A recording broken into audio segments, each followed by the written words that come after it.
नमस्कार. आजच्या या विशेष भागामध्ये आपण मराठी व्याकरणातल्या एका खूप महत्त्वाच्या घटकावर बोलणार आहोत. तो म्हणजे समास. सगळ्यात आधी आमच्या सर्व मित्रांचं मराठी वर्ग ॲडमिनकडून खूप खूप स्वागत. चला तर मग वेळ न घालवता थेट आपल्या विषयाकडे वळूया. महाटेट किंवा इतर स्पर्धा परीक्षांची तयारी करताय आणि समास हा विषय बघितला की थोडं टेन्शन येतं का? खूप जणांना हा विषय जरासा अवघड वाटतो, पण काही काळजी करू नका. आज आपण तो इतक्या सोप्या पद्धतीने समजून घेणार आहोत की सगळे प्रश्न अगदी सोपे वाटतील. तर मग आज आपण काय काय बघणार आहोत, एक नजर टाकूया. आपण आधी समास म्हणजे काय हे समजून घेऊ, मग त्याचे 4 मुख्य प्रकार कोणते आहेत ते पाहू आणि प्रत्येक प्रकार उदाहरणांसहित अगदी खोलात जाऊन तपासू आणि सगळ्यात शेवटी परीक्षेसाठी काही महत्त्वाच्या टिप्स सुद्धा आहेत. चला तर मग सुरुवात करूया आपल्या पहिल्या भागापासून. समास म्हणजेच शब्दांना एकत्र जोडण्याची कला. बरं, मग हा समास म्हणजे नेमकं काय प्रकरण आहे? अगदी सोपं आहे. जेव्हा आपण 2 किंवा त्यापेक्षा जास्त शब्द एकत्र आणून त्यांचा एक जोड शब्द बनवतो तेव्हा त्याला समास म्हणतात. हे असं करण्यामागचं कारण म्हणजे भाषेतील काटकसर, कमी शब्दांत जास्त अर्थ व्यक्त करणे. हे उदाहरण बघा, किती सोपं झालं.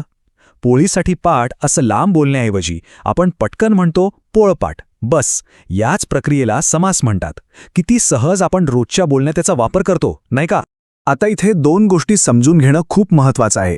जो नवीन जोड शब्द तयार होतो म्हणजे जसं की पोळपाट, त्याला म्हणतात सामासिक शब्द, आणि ह्या शब्दाची फोड करून त्याचा मूळ अर्थ स्पष्ट करण्याला म्हणतात विग्रह.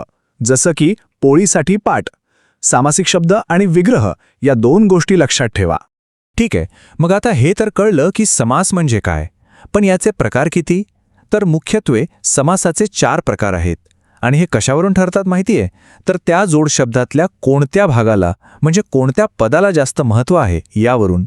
हा तक्ता आहे ना, तो नीट लक्षात ठेवा. खरं तर हीच समासाची गुरुकिल्ली आहे. सगळं काही यावरच अवलंबून आहे.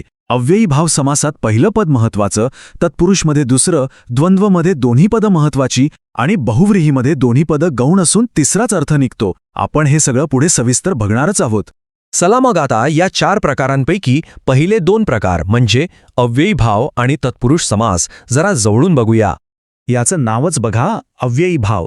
यात पहिलं पद म्हणजे शब्दाचा पहिला भाग तोच सगळ्यात महत्त्वाचा असतो. बहुतेक वेळा हा पहिला शब्द उपसर्ग असतो, जसं की आ, प्रति. उदाहरणार्थ, आजन्म म्हणजे जन्मापासून. इथे आ महत्त्वाचा आहे. प्रतिदिन म्हणजे प्रत्येक दिवशी. इथे प्रति महत्त्वाचा आहे. आणि हा पूर्ण शब्द वाक्यात क्रियाविशेषणाचं काम करतो. आणि तत्पुरुष समासात अगदी याच्या उलट इथे दुसरं पद महत्त्वाचं असतं. जसं की राजवाडा या शब्दात आपल्याला राजाबद्दल बोलायचंय की वाड्याबद्दल? अर्थातच वाड्याबद्दल. त्यामुळे वाडा हे दुसरं पद महत्त्वाचं. म्हणून हा झाला तत्पुरुष समास. ठीक आहे, म्हणजे एका प्रकारात पहिला पद महत्त्वाचं, दुसऱ्यात दुसरं. पण असं होऊ शकतं का की दोन्ही पदं तितकीच महत्त्वाची असतील? हो, नक्कीच. आणि म्हणूनच तर आहे आपला तिसरा प्रकार, द्वंद्व समास. या समासात दोन्ही शब्दांना समान महत्त्व असतं. कुणीही कमी नाही, कुणीही जास्त नाही. आणि त्याचा विग्रह करताना आपण आणि, किंवा, अथवा अशा शब्दांचा वापर करतो. आता यातही 3 छोटे प्रकार आहेत. घाबरू नका, खूप सोपे आहेत. पहिला, इतरेतर द्वंद्व. यात आणि किंवा व वापरून विग्रह होतो, जसं आई बाप म्हणजे आई आणि बाप. दुसरा, वैकल्पिक द्वंद्व. यात किंवा अथवा वापरतात, जसं खरे खोटे म्हणजे खरे किंवा खोटे. आणि तिसरा, समाहार द्वंद्व. यात त्या शब्दांसोबत त्याच जातीच्या इतर गोष्टीही येतात, जसं भाजीपाला म्हणजे भाजी, पाला आणि बाकीच्या तत्सम गोष्टी. चला, एक छोटासा प्रश्न तुमच्यासाठी. खरे खोटे हा शब्द आपण आत्ताच पाहिला. सांगा बघू, हा द्वंद्व समासाच्या कुठल्या प्रकारात येईल? पटकन खाली कमेंटमध्ये उत्तर लिहा. बघूया किती जणांचं उत्तर बरोबर येतंय. आत्ता येतोय सगळ्यात इंटरेस्टिंग आणि थोडासा वेगळा प्रकार, जिथे अर्थ दडलेला असतो. आता विचार करा, असा पण समास असू शकतो का ज्यात पहिलं पदही महत्त्वाचं नाही आणि दुसरंही नाही? तर त्या दोन्ही शब्दांमधून तिसऱ्याच कोणत्या तरी व्यक्तीचा किंवा वस्तूचा बोध होतो? हो, आणि त्यालाच म्हणतात बहुव्रीही समास. यात तयार झालेल्या शब्द विशेषणाचं काम करतो. हे उदाहरण बघा, म्हणजे सगळं स्पष्ट होईल. पितांबर याचा शब्दशः अर्थ पिवळं वस्त्र असा होत नाही. याचा विग्रह आहे पिवळे आहे वस्त्र ज्याचे असा तो. म्हणजे कोण? तर भगवान विष्णू. म्हणजे पितांबर हा शब्द विष्णुदेवासाठी वापरलेलं एक विशेषण आहे. बघा, दोन्ही शब्दांपेक्षा तिसराच अर्थ महत्वाचा ठरला. वा, म्हणजे हे चारही प्रकार आता आपल्या लक्षात आले आहेत. चला, परीक्षेसाठी महत्वाचे मुद्दे पटकन एकदा डोळ्यांखालून घालूया, म्हणजे ते कायमचे लक्षात राहतील. ही आहे तुमची की म्हणजे गुरुकिल्ली. फक्त एकच प्रश्न विचारायचा, महत्वाचं पद कोणतं?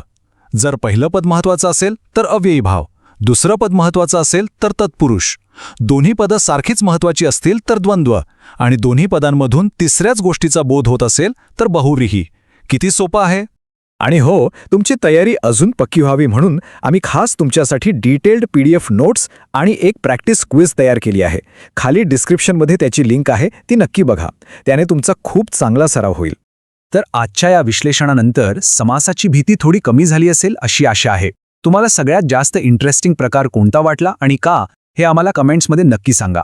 चला, यावर अजून बोलूया. भेटूया पुढच्या भागात.